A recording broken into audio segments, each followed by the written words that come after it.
Hey everybody, Scoutcrafter here again, TGIF. Thank God it's Friday. I hope you had a great week and a great weekend coming up. We have some good weather over here in the Northeast. Couple things I want to talk about.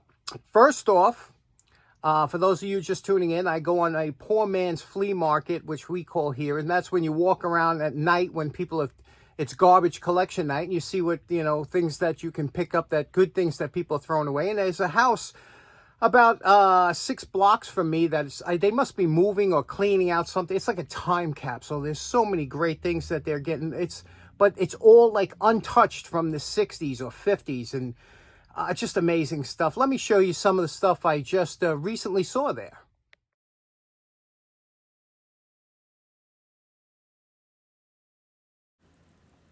Now, like I said, every day they've been throwing out something different. This is one of them old-fashioned utility cabinets that they used to make, and everybody had one in a basement or attic or something. But look at the vintage early plywood. This is beautiful plywood. It was old growth Douglas fir, and it was, just beautiful, old plywood.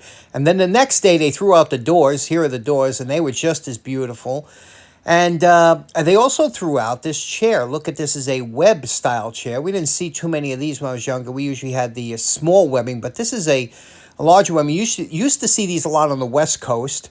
And you can see it had the aluminum arms. And another interesting thing that they had that I thought was really cool was this massage table. 1950s massage leather. Absolutely beautiful. You can make that mint with a little shoe polish. They had a couple of these rolling door cabinets that I thought were interesting. And then they drew out a bunch of glasses. And I thought these were interesting because these are the circa 1950s, 60s. Glasses used to be a big thing. And here they had a bunch of these old vintage heavy glasses. And then they had a fan that was in almost new condition in the box, a twin window fan. This was more modern for this kind of house, but there it is, and I'm sure it worked, but I left it for somebody that could use it. But pretty interesting what they throw out. Every single day there's something new. Now, when I saw that stuff last week, I thought to myself, it made me think about the glasses. You saw that, that glass that they were throwing, or the set of glasses or bunch of glasses. I said, that's something you won't see too much in the future. Glasses. We take it a lot for granted. It's these everyday things in our lives that spur the most memories of when we were younger. And glasses are one of those things. Because now everything is plastic, or especially for kids, you're not going to give them a glass. You're going to give them a plastic cup, a plastic mug. But back then, everything was glass, and you had to be careful. And the reason that it spurs so much memory, because a lot of those things got broken along the way and thrown out, so they're not around anymore. So when you see something like that, and it's something you had when you were younger, it really triggers and makes it, wow, I haven't seen that. So I just happen to live in the house that I lived in my whole life. So I have some of these things that I want to share some with you right now. Now, when you think glasses, a lot of times we have our favorite mug we grab every day to drink out of or something. And it does make a difference, believe it or not. Now, this was my first mug that I would drink as a kid. And you can see here, it says, I like milk. And this is, probably older than me. It might have been my mother's, for all I know. But remember these old time graphics. Now, again, this is just something that would have fallen off the table and broken, so you don't see anymore. And I remember my sister had one with a little frog, and a little ceramic frog in there. So when you finished your milk, you got to see the frog poking his little head up there. So this was my first drinking mug. Later on, they used to have promotional items, and these were given away. Here's a Star Wars glass. They used to have these at like Burger King, or I don't know where this one came from, but it was usually a giveaway. You could get it at McDonald's or Burger King. You get a free glass when the same thing here. They had different ones throughout this one here. You could see was Pizza Hut gave this one away, and they had different ones. And you remember the old jelly jars? They used to have jars of jelly that when you popped the cap off and you finished the jelly, it became a glass. Do you remember those? Now I remember my grandmother having a full set of these, and this is the first glass I ever had ice cream soda in. I'll never forget that. This here goes back to the 50s. These were my grandmother's, and this is the only one left. I remember we had like 2 of them First, I think they came in a set of 4 or 6, but each time they're fragile. They're kind of fragile, you could tell, but you know, they would break, and this is the last one I have. So, you know, but I remember this growing up, and lemonade, things like that, that would be served in that glass. This was also my grandmother's. That's the last one I have, and it's, I guess it was just automotive. And again, you save this for different, you know, if you want to have the heavy bases that the old glasses from the 50s had, the heavy base. And you know, again, like I said, glasses were a big thing, you know, where today, I don't know, you know, it's a lot of cheap glasses going around, but years ago people would hold on, and you'd be careful not to break it because you've had them for a long time. Now this one here means a lot to me because my mother used to like to have a cup of tea or a cup of coffee, and you know, she did that a couple times a day, and she used to use this kind of old coffee cup that was not too nice. It was a plain one. And I remember one time, I don't know if it was for Christmas or one of the occasions, I went out and I got her this beautiful set, and it was so nice because it's just a nice shape to it, and it has that little thumb rest here that when you grab it like this, you see how that's designed?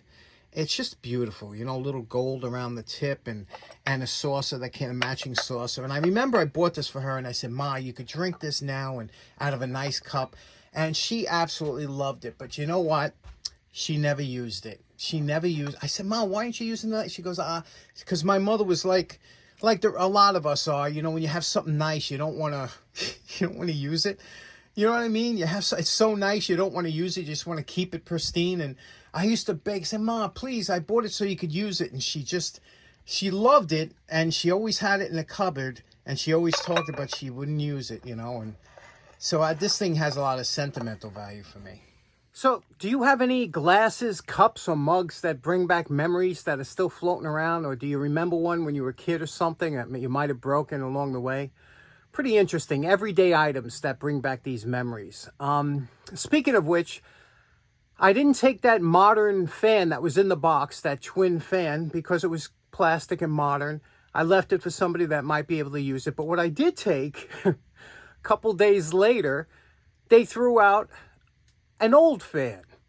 And you say, why would you take an old one and not a new one? It's just the way I am. Let's take a look. Now, a couple days after I saw that modern fan, I saw this fan. And of course, you know, the old metal type and heavy duty. But this one is unusual because I've never seen this one. I've never had one of these in my family. And what's interesting about this, it's a smaller size. It's just like the big box fans that we did before. But this is a small one. You could see here, it's only a 15-inch box fan, you know? So it's very small. It's good for a small window, a bathroom window or something like that, or just around the house. This handle was added aftermarket. You could see, you know, you could see the little slots in there. They had an inexpensive handle. This probably dates back to the 70s, going by you could see here, back in the 70s, they started going with the lower case font. Instead of capitals, they used to use the lowercase fonts, and you could see that was big in the 70s. But this is so I told my girlfriend, I picked, she goes, does it work? I said, you know, of course I don't know. It does spin, but let's try it out because these things hardly ever fail. So let's see if it works. Plug it in. This is my first time plugging it in. Okay, there it is. It's plugged in. Now we'll try the switch, see if it works.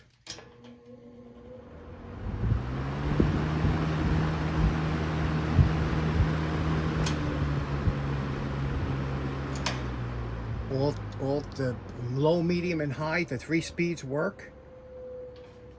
It probably hasn't been lubricated in a while, but just now that you know it works, what do you say we do a quick cleanup on this fan and make it put it back in service? You know, I love the serviceability of these old fans. They were just made that you could take them apart. Here, how the grill works, there's 2 clips in here that fit into these 2 holes like this. And then they just go down, and 2 metal screws on the bottom hold this grill, and that's all it takes to get in here and service it. Here's another nice thing to see when you see this fan. First of all, There's no side-to-side wobble, which means the bearings are still in good shape. You can see how easy it spins, right, after all these years. But this is a good sign. If ever you're restoring something over here, now look over here. You see how there's extra dirt? I don't know if you could see that. I hope I can zoom in. But there's extra dirt around this area. That is the oil hole. That is how you oil the bearings on this motor, through that little slot there. And what happens is, if that's been oiled before, a lot of times you'll see dust or dirt because they spilt a little oil, and it looks like this has been serviced at one time, or maybe years ago somebody oiled it, so it hasn't been dry. It's always a good point. So let's clean it up, oil it with fresh oil, and put it back together. Now on the back of the fan, there's a little cap here, a little chrome cap with 2 screws. Take that off, and here is the back. You can see here the shaft runs through the whole motor, and here is the other oil port right here. This is the second oil port right there. That's where you add oil. Only a couple drops. You don't over oil it, but you can see here how that will lubricate. And you see this dust. So the first thing we're going to do is vacuum it all out, clean it, and you leave the lubrication till the end. To remove the fan blade, we're using a 1/8 inch Allen key, and there's only one set screw that holds this blade onto the shaft of the motor. You loosen that, pull it straight out, and there we go. Now that will give us access to vacuum the entire motor. The blades are made of a lightweight sheet aluminum, and they do get a little bit oxidized and dirty, so we just cleaned them up with a little SOS. It's like a Scotch-Brite with soap, and wiped them dry. Now, first we're going to wipe the fan down with some mild soap and water, and then we're going to my 40-plus-year-old number 7 polishing compound, and we're going to just go over the paint real quick. Now, you'll see here, you just wipe it back and forth and work it in, and you'll see as you're working the paint with the polishing compound, if you notice, it's going to get all that dirt out of the paint, and some of the paint will come off on the rag that you're using. You can see here, there's some paint on there, but that's fine. That'll blend right in. Okay, we're ready for lubrication. Now we're going to use some LA Co. Zoom Spout. Okay, and this is a non-detergent oil. What's nice about this spout, you could see here that it's easy to get in. Now, you don't want to over-oil this, but what happens is that you're going to have some drip through, but you want to get about 4, 5, 6 drops in there. Give it a spin, okay? And there's a wick in there that'll wick the oil, and that's what lubricates the bearing. We're going to do the same thing on the back, and the back a lot of times is not often lubricated because you got to take that cover off, but we're going to do the back here.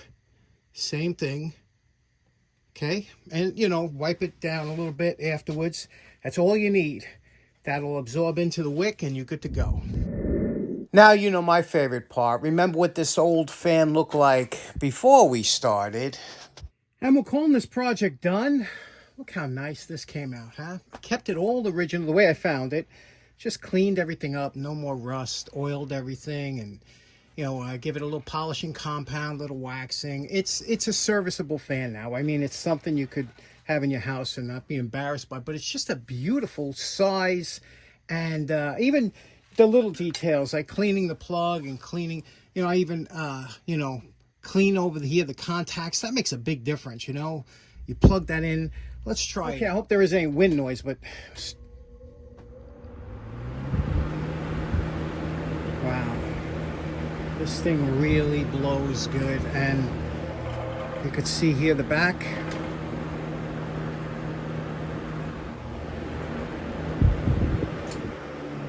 Medium. A lot of CFM, a lot of air getting pushed out of this small fan. What a nice little motor that is. Look how whisper quiet that is. I don't know if you're getting wind noise, but on low speed, nice amount of air, whisper quiet.